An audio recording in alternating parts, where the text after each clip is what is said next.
Gynaecologist రోమా సింహ గారు. నమస్తే అండి. నమస్తే అండి. నేను చాలా బాగున్నాను. సో ఇప్పుడు మన డిస్కషన్ వచ్చేసి ఫైబ్రాయిడ్స్ మీద కాబట్టి సో అసలు ఏంటి ఫైబ్రాయిడ్స్ అంటే అనేది ఒకసారి మా ఆడియన్స్కి క్లియర్గా చెప్తారా? ఓకే, ఫైబ్రాయిడ్ ప్రకారం ట్యూమర్, ఆ ట్యూమర్ యూట్రస్లో ఫార్మేషన్ అవుతుందా. బై అండ్ లార్జ్ క్యాన్సర్ లేదు, బట్ ఇది ట్యూమర్ పెద్దగా అయిపోతే పేషెంట్స్కి కొంచెం కష్టం అవుతుంది. ఫస్ట్ కష్టం హెవీ బ్లీడింగ్ ఎక్కువ పీరియడ్స్లో ప్రతి నెల హెవీ బ్లీడింగ్, క్లాట్స్ పడింది, హెవీ మోర్ ప్యాడ్స్ కష్టం అవుతుందా. So that is one way to understand bleeding heavy అయిపోతుంది. సెకండ్ ఇది బ్లీడింగ్ సంబంధం పెయిన్ కూడా ఉంది. సో పేషెంట్స్కి పీరియడ్ టైంలో చాలా పెయిన్ కనిపిస్తుంది. సమ్ పేషెంట్స్ ఫైబ్రాయిడ్స్కి ప్రెగ్నెన్సీ అవ్వడం కష్టం, they cannot get pregnant, that is another problem. These can become as big mass, that's అనేది చెప్తున్నారు. సమ్ పేషెంట్స్కి ఫైబ్రాయిడ్ కోసం హెవీ బ్లీడింగ్ కాకుంటే చాలా పెద్దగా మాస్ ఫార్మేషన్ అయిపోతుంది. So they have pressure symptoms, కిడ్నీలో ప్రెషర్ అయిపోతుంది, బ్లాడర్లో ప్రెషర్ అయిపోతుంది, రక్తంలో ప్రెషర్ అయిపోతుంది. ఇది ప్రకారం పెల్విక్ ప్రెషర్ సిమ్టమ్స్ కూడా అవుతుంది. అసలు ఎందుకు ఈ ఫైబ్రాయిడ్స్ అనేది వస్తుంది అసలు మన బాడీకి? దానికి నేను చెప్తున్నారు, we also clearly don't know, but there is some change in the cell of the uterus, one cell that starts growing. Hormones make them grow better and faster and bigger, and that's how fibroids develop. ఇందాక మీరు చెప్పారు కదా fibroids వల్ల pregnancy కూడా రాకపోవచ్చు chances ఉంటుంది, కానీ కొంతమంది ఫైబ్రాయిడ్స్ ఉండి కూడా ప్రెగ్నెన్సీ వస్తుంది కదా. Both are correct. కొంతమందికి ఫైబ్రాయిడ్ ఉంటే ప్రెగ్నెన్సీ సరిగా అవుతుంది, ఫుల్ టర్మ్ ప్రెగ్నెన్సీ అవుతుందా, బాగా పర్వాలేదు. బట్ సమ్ పేషెంట్స్కి fibroid, location of the fibroid చాలా ఇంపార్టెంట్ అండి. So submucous fibroid, uterus cavity లోపల ఫైబ్రాయిడ్, అది ప్రెగ్నెన్సీకి కష్టం. ఈ ఫైబ్రాయిడ్స్ అనేది ఎంత డేంజర్?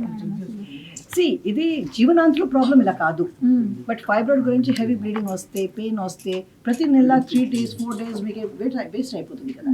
ప్లస్ హిమోగ్లోబిన్ తగ్గిపోతుంది, ఐరన్ తగ్గిపోతుంది, మీ exhaust, you don't have the energy, your quality of life is poor. అది కోసం అసలు ఈ ఫైబ్రాయిడ్స్ వస్తే ఓన్లీ మెడికల్ ట్రీట్మెంట్ సరిపోతుందా, లేకపోతే ఖచ్చితంగా ఆపరేషన్ చేయాల్సిందేనా? మెడికల్ ట్రీట్మెంట్ చాలాకి హెల్ప్ అవుతుంది. So small fibroids heavy bleeding కోసం మెడికల్ ట్రీట్మెంట్ సరిపోతుంది. When fibroids grow very big or causing more problem, then permanent treatment surgery తప్పకుండా. ఓకే, ఈ ఫైబ్రాయిడ్స్ ఉన్న వాళ్ళు ఎలాంటి ఫుడ్ తీసుకోవాలి అండ్ ఎలాంటి కేర్ వాళ్ళు చూసుకోవాలి? ఫుడ్ నాకు తెలియదు, I don't know any food is going to make a difference to fibroid, but yes, if you are anemic, eat well to develop your hemoglobin and iron levels better. Stress వల్ల కూడా fibroids వచ్చే chances ఉంటుందా madam? I don't know అండి. So stress లో ఇది నాకు ఇది scientific knowledge లేదు. అంటే జనరల్ గా ఒక వైరల్ అవుతుంది కదా stress. No we don't have, no, it is not scientifically correct. Early diagnosis చేసి ఇమీడియట్లీ ట్రీట్మెంట్ చేసేసి ఇది ప్రాబ్లం కోసము చాలా ఇబ్బందిగా. ఓకే, అంటే ఇప్పుడు జనరల్గా ఎనీమియా వల్ల వస్తుంది అని అంటున్నారు కదా, దాన్ని ఎలా కంట్రోల్ చేసుకోవాలి? So anaemia, first anaemia diagnosis కావాలి. To prevent that awareness, I don't know whether you have been told, we are doing a health walk tomorrow, that strength walk. I can actually ask Shiva to awareness in women. We are doing a health walk tomorrow called the Fibroid Red Strength Walk, which is to create in women that just your exhaustion or your tiredness, don't ignore. Think it is low hemoglobin or less iron content in the body and take care. Thank you so much. Could be one or multiple, affects women right from adolescent to postmenopausal age group and requires attention in terms of diagnosis, management, and of course also surgery. Today we have advancement in management. So this 2 days meeting of doctors is specially focused to talk about all the ways we can treat these women, advanced treatment in terms of medicines, surgery, including robotic surgery as well. I will give the mic to my co-chair, Professor Edwin Kula from Columbia University, USA, who will also tell you a little bit about the similar problem, what we face in India, women in US also face the same. So many miles traveled, but if there's one thing that unites us and makes the world a lot smaller and puts us much closer, that's our shared passion of elevating women's health.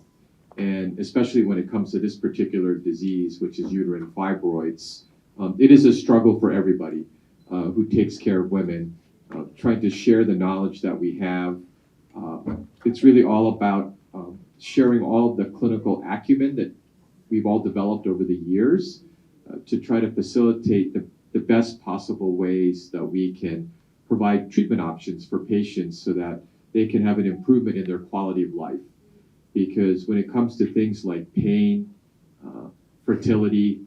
Those are huge issues that impact women, and our ability to come together globally to address a topic like uterine fibroids is incredibly important. To learn about how to build awareness, how to do early detection, how to do personalized treatment. Because this is not a standard, oh, you have a fibroid, take it out. There are different methodologies for different patients. So depending on the stage that you find it, depending on the age of the individual, you retain the fibroid and still have a baby later, because there are many young women. So these are the type of questions that they are helping create personalized pathways or thought process on how to deal with these situations. So I want to congratulate Dr. Ruma and the organizers for this conference. After you have created the pathway, then laparoscopic surgery and robotic surgery are giving minimally invasive surgery with less cut, less incision, less blood loss, but the same if not better results. So advancements in surgery have become many. But in addition to all this, the right treatment, the awareness, women should not suffer, there is training, and I'm happy that many of the people who have learned from Dr. Uma Sinha, she has the largest series of robotic surgeries in the country. Our Hyderabad person is on the national roadmap. But besides doing the surgery, she's also among the largest in terms of the number of people she has trained. So building the capacity for others, whether they're operating in Guwahati or in Goa, we should be able to give the same surgical precision. You can buy the equipment, but the talent is critical. So training talent towards that is one more focus. And I think the final and the most important one is that we must have this type of capability in all cities and all smaller district headquarters. So I look forward to the availability of the advanced treatment capability across. So healthcare must develop, and health insurance must be the helping hand to allow people to afford this treatment. So accessibility through 100% insurance coverage, because the lower economic strata of society is covered through the Prime Minister's Ayushman Bharat. The higher people can afford it and have insurance. The missing middle, what we call for middle class people, we are looking for new insurance policies which will enable access to them. So there is awareness, there's specialized, personalized treatment, there's advanced treatment techniques like surgical and laparoscopic, there is training, and there is accessibility for the customer of availability of the facility and access through financial access. So geographic access, it should be close to you. Financial access, you should be able to pay for it or afford it or have the insurance or have a government scheme. This is the spectrum of treatment and thought process. And I look forward to finally that every woman in India is healthy, feels empowered, and the ratio of women with anemia in our country must come up. The anemic women number should go down, and the health status of women should go up. I leave the powerful members of the media with one last point, that we have recently done a study. India's average life expectancy is 74 years. Okay, when we got our independence, this was under 24, so we've had a wonderful journey coming to 74. But the important data point is not just life expectancy. India's healthy average life expectancy, HAL, is only 61. So we must work together as a nation in early detection, prevention, so that our HAL goes to 70. And when that happens, then the per GDP contribution of a healthy, productive individual is upwards of $3,000. So there's a lot for us to do. And one of the most important participants in this journey is the media. Yes. Please raise awareness about health. We don't want people to fear having cancer. We want them to fear finding cancer late. We don't want people to fear having a heart problem. We want them to worry about finding this heart problem when they need 5 vessels to be repaired. Let them find it when the first vessel is beginning to get blocked, and you can easily treat it with medicine.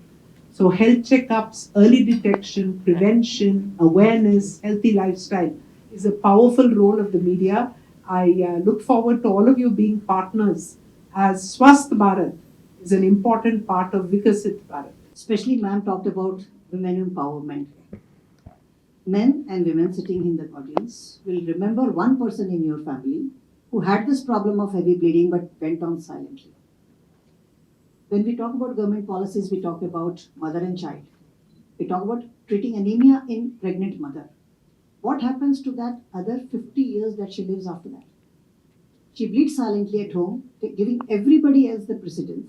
Everybody else's job or something else is important, or the children's exam are important. And then she walks into my office with 6 grams hemoglobin. I think that is the sad part. Fibroid is a very important cause for that. Treating it, diagnosing early, treating them early will not give you that exhaustive feeling that you get at the end of the day. You may think I worked too hard and I'm tired. It's just a low hemoglobin. So please take this message to women, not to ignore. Come forward for treatment. Thank you. Simple message, if they have extreme tiredness is there. చాలా ఇట్లా tiredness feel అవుతుంటే end of the day haemoglobin check చేయండి. అది మాత్రం simple message. And ఇలాంటి heavy bleeding ఉంటే దాన్ని ignore చేయకండి. మంచి సలహాలు ఉన్నాయి, మంచి ట్రీట్మెంట్ ఉంది. You don't have to suffer. That is our simple message to public. Thank you.